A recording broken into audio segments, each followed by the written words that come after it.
ಗಂಡಸರು ಅಳಬಾರದು. ಗಂಡಸರಿಗೇನು ನೋವಾಗಲ್ಲ.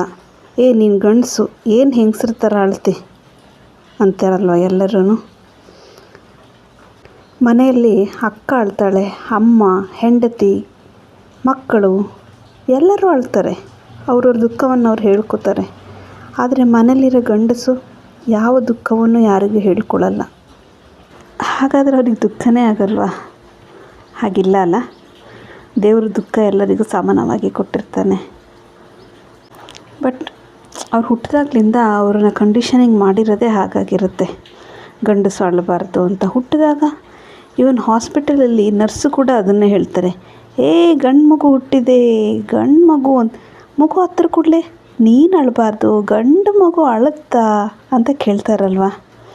ಇವನ್ ತಾಯಿಯಂದರು ಹಾಗೆ. ನಿಜ ಹೇಳಬೇಕಂದ್ರೆ ಗಂಡಸ್ರನ್ನ ಇಮೋಷನಲಿ ನಂಬ್ ಮಾಡೋದೇ ಈ ತಾಯಿಯಂದರು. ಮಗು ಚೂರು ದೊಡ್ಡದಾಗ್ತಿದ್ದಂಗೆ ಹೇಳ್ತಾರೆ, ನಂದು ಗಂಡು ಮಗು ಅಳುತ್ತಾ, ಗಂಡು ಮಗು ಹಾಗಿರುತ್ತೆ, ಗಂಡು ಮಗು ಹೀಗಿರುತ್ತೆ ಅಂತ ಹೇಳಿ ಆ್ಯಕ್ಚುಲಿ ಹೇಳಬೇಕಂದ್ರೆ ಕೆಲವೊಂದು ಗಂಡು ಮಕ್ಕಳು ನಾರ್ಸಿಸಿಸ್ಟೇ ಆಗಿಬಿಟ್ಟಿರ್ತಾರೆ. ಇದಕ್ಕೆ ಮೇಯ್ನ್ ರೀಸನ್ ಅವ್ರ ತಾಯಿಯಂದರು. ಒಂದು ಕಿರೀಟ ಹಾಕಿ ಅವ್ರನ್ನ ಏನೋ ಇಲ್ಲದ ಥರ ಬೆಳೆಸ್ಬಿಡ್ತಾರೆ, ಏನೋ ಭಯಂಕರ ಅನ್ನೋ ಥರದಲ್ಲಿ ಟ್ರೀಟ್ ಮಾಡಿಬಿಡ್ತಾರೆ. ಆದರೆ ಒಳಗಿಂದ ಅವ್ರಿಗೆ ಗೊತ್ತಿರಲ್ಲ ಅವರು ಮಗನ್ನ ಎಷ್ಟು ಹಾಳು ಮಾಡ್ತಾಯಿದ್ದಾರೆ ಅಂತ. ಹೀಗಾಗೆ ಅಲ್ವಾ ನಮ್ಮ ಸಮಾಜದಲ್ಲಿ ಹೃದಯಾಘಾತ ಅತಿಯಾಗಿ ಆಗೋದು ಗಂಡಸರಲ್ಲೇ ಕಂಪೇರ್ ಟು ವುಮೆನ್ಸ್. ಈ ಹೃದಯಾಘಾತ, ಎಡಿಕ್ಷನ್ಸ್ ಇವೆಲ್ಲ ಹೆಚ್ಚಾಗಿ ಗಂಡಸರಲ್ಲೇ ಜಾಸ್ತಿ ಇರುತ್ತೆ. ಕೆಲವೊಬ್ಬರು ಇದಕ್ಕೆಲ್ಲ ಇನ್ಫ್ಲುಯೆನ್ಸ್ ಆಗಿ ಜಾಸ್ತಿನೇ ಸ್ಟ್ರಾಂಗ್ ಆಗಿ ಬೆಳೆದ್ಬಿಡ್ತಾರೆ. ಅವರಲ್ಲಿ ಯಾವ ಇಮೋಷನ್ಸು ಇರಲ್ಲ. ಹೆಚ್ಚು ಕಮ್ಮಿ ಹೃದಯದ ಬಾಗಿಲು ಯಾವಾಗಲೂ ಹಾಕ್ಕೊಂಡೇ ಇರುತ್ತೆ. ಎಲ್ಲ ಕೂಡ ಫಾರ್ಮಾಲಿಟೀಸ್ ಲೆಕ್ಕದಲ್ಲೇ ಆಗಿರುತ್ತೆ ಅವರಿಗೆ.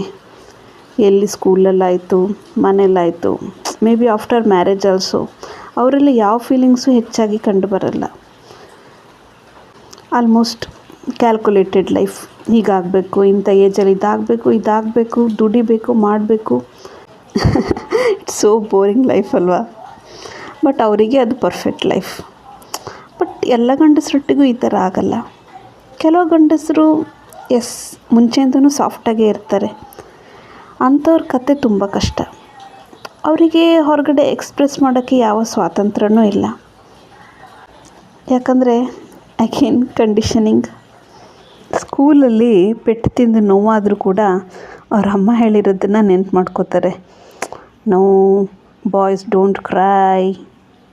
ಎಷ್ಟೇ ನೋವಾದರೂ ಅವರು ಅದನ್ನು ತೋರಿಸ್ಕೊಳ್ಳಲ್ಲ, ಸುಮ್ಮನೆ ಇರ್ತಾರೆ.